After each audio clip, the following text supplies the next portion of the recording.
নমস্কার বন্ধুগণ, তোমরা সবাই কেমন আছো? আশা করছি সবাই ভালো আছো আর সুস্থ আছো। তোমাদের আশীর্বাদ এন্ড ভগবানের আশীর্বাদে আমিও ভালো আছি আর সুস্থ আছি।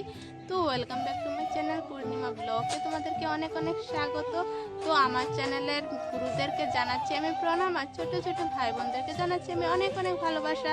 তো আমার ইউটিউব পরিবারকে জানাচ্ছি আমি অসংখ্য ধন্যবাদ। যারা যারা এই মুহূর্তে ভিডিওটা দেখছো, দেশ এবং দেশের বাইরে থেকে যে যেখান থেকে ব্লগটা দেখছো, সবাইকে জানাচ্ছি আমি অনেক অনেক ধন্যবাদ। বাবা উপরে ওঠে না, নামো নামো নামো, উপরে ওঠে না, কইতাছি না নাই, নামো জলদি নামো।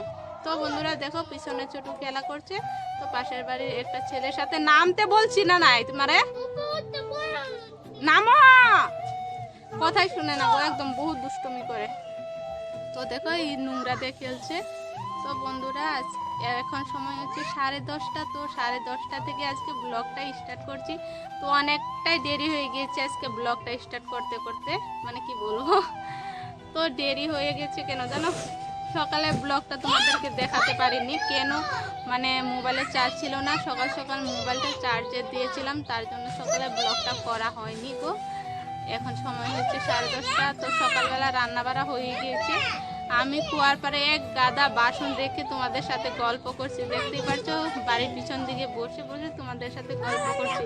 তো বাসন রেখে এসেছি, এখন আর ধুতে ইচ্ছা করছে না, মানে হাঁটতে ইচ্ছা করছে না, মানে আমার পাওয়ার বেমারটা মানে এতটাই বেড়েছে, মানে কি বলবো। তার মধ্যে কালকে গিয়েছিলাম জল ভরতে, তো অনেকটাই হাঁটতে হয়েছে, মানে অনেকটা ঘুরে ঘুরে গিয়েছিল জল ভরতে। তো সেখানে হেঁটে আজকে আমার অবস্থা কাহিল, মানে কি বলবো।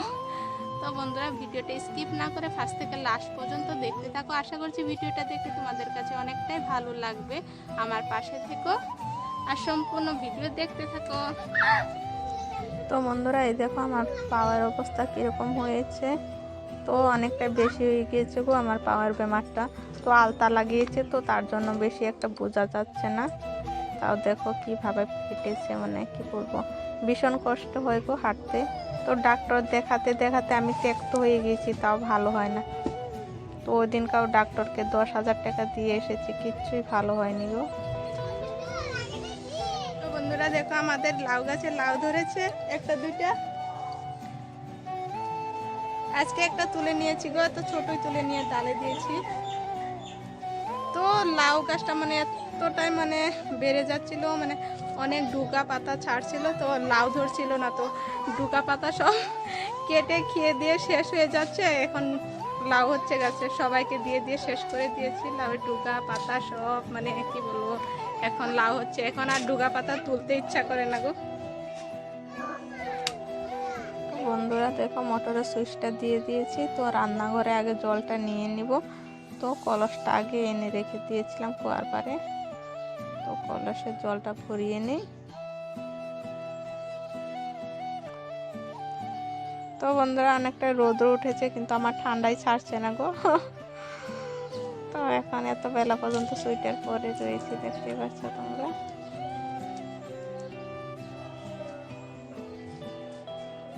তো কলসের জলটা ভরিয়ে রান্না করে নিয়ে যাচ্ছি। ওই দেখো শাশুড়ি মা হাতে কি নিয়ে যাচ্ছে, খড়িমড়ি বাঁশ টাস টুকরো মুকরো বাঁশ এগুলো নিয়ে যাচ্ছে, বেড়া বানাচ্ছে ওদিকে।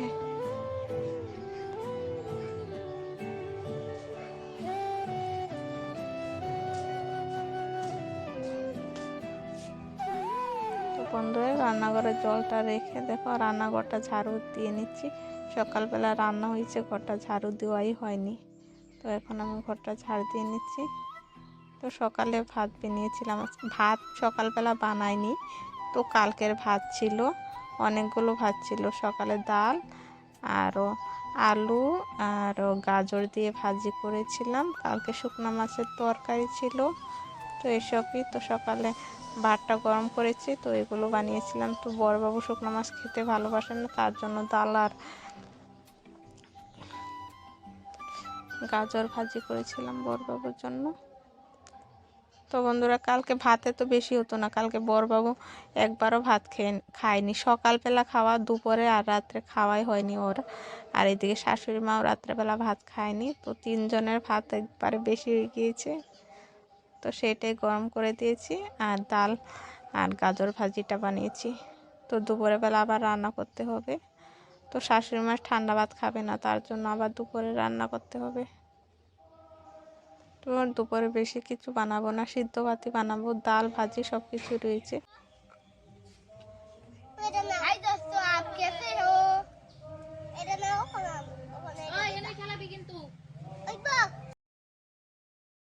তো বন্ধুরা, তোমাদেরকে ধান দেখালাম না, তো সেই ধানগুলো না শাশুড়ি মা সব পাথার থেকে কুড়িয়ে এনেছে। তো সেগুলো ধানগুলো সিদ্ধ করে মেলে দিয়েছে শাশুড়ি মা।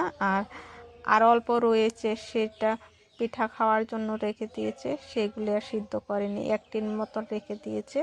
তো এখন চলে এসেছি আমি কুয়ার পাড়ে আবার বাসন মাজতে।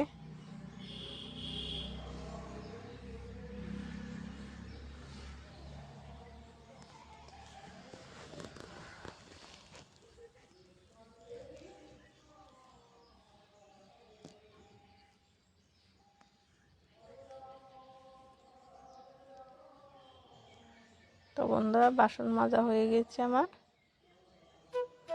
তো বাসনটা রান্নাঘরে রেখে আবার চলে এসেছি কুয়ার পাড়ে কাপড় ধুতে। তো কালকে জল ভরতে গিয়েছিলাম, অষ্টপ্রহর কীর্তনের জল ভরতে। তো সেইখানে পরে গিয়েছিলাম যে সেই শাড়িটা ভিজিয়ে রেখেছিলাম আর ছোটোর একটা লং প্যান্ট, এই দুইটাই কাপড় আজকে আছে, আরও আছে, কিন্তু আমার ধোয়ার ইচ্ছা নেই, মানে একদম ভাল লাগছে না, মানে অনেকটাই খারাপ লাগছে, জানি না কেন এত খারাপ লাগছে।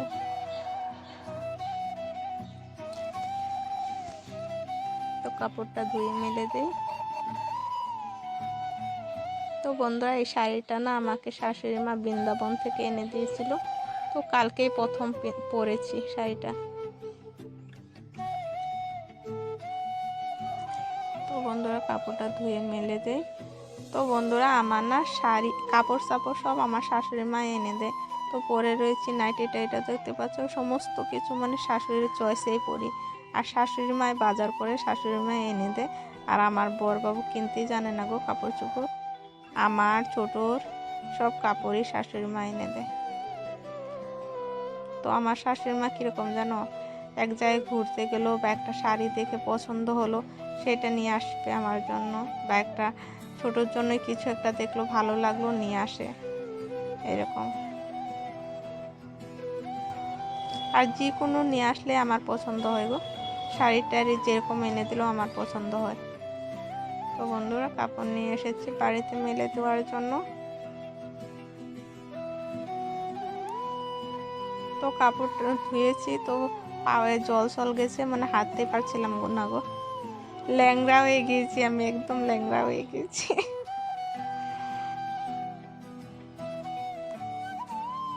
আর ওইখানে আরো কাপড় ধুয়ে মেলা রয়েছে, দেখতে পাচ্ছ, সেগুলো শাশুড়ি মা ধুয়ে দিয়েছে। তো বন্ধুরা, কাপড়টা মেলে দিয়ে দেখো আমি চলে এসেছি আবার খড়ি ভাঙতে। তো রান্নাঘরে একটা খড়ি নেই গো, নিয়ে রাখি, রাত্রে তো আবার রান্না করতে হবে, দুপুরেও আবার সিদ্ধ ভাত বানাতে হবে। তো বন্ধুরা, এখন আমি খেতে বসে গিয়েছি, অনেক খিদা পেয়েছে। এখন একটা মতন হয়েছে, সকালবেলা সেই একটা রুটি দিয়ে চা খাওয়া।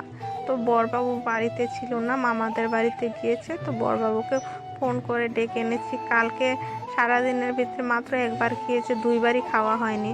তো বারে বার ফোন করতে করতে এসেছে। তো বরবাবু খেয়ে উঠে পড়েছে। তো আমার খাওয়া দাওয়া করে ভাতটা বসিয়ে গিয়েছিলাম চান করতে। তো এসে দেখি ভাতটা প্রায় হয়েই গিয়েছে আমার। তো আলু সিদ্ধর জন্য পেঁয়াজ কেটে নিচ্ছি। আর চুলার পায়ে দেখতেই পাচ্ছ শুকনা লঙ্কা রেখে দিয়েছি, শুকনা লঙ্কা ভাজবো, আর পেঁয়াজগুলো ভেজে তেলে ভেজে তারপরে আলু সিদ্ধ মাখবো।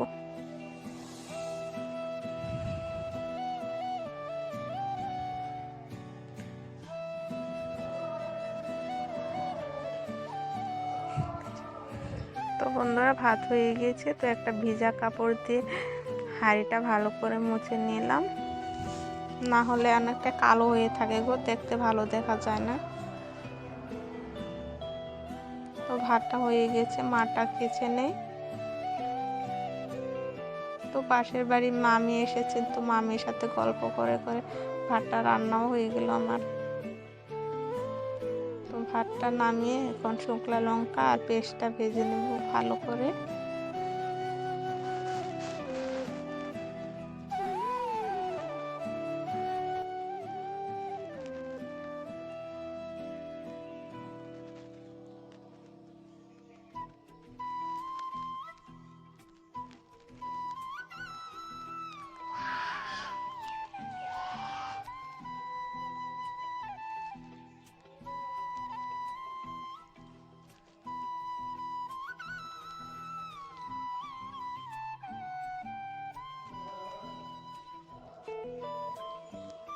তো সকালবেলা আলু আর গাজর ভাজি করেছিলাম, সেটা অল্প গরম করে নিচ্ছি। ঠান্ডা খাবে না আমার শাশুড়ি, একদম শাশুড়ি মাকে ভাতটা দিয়ে চলে এসেছি কাপড়টা উঠাতে।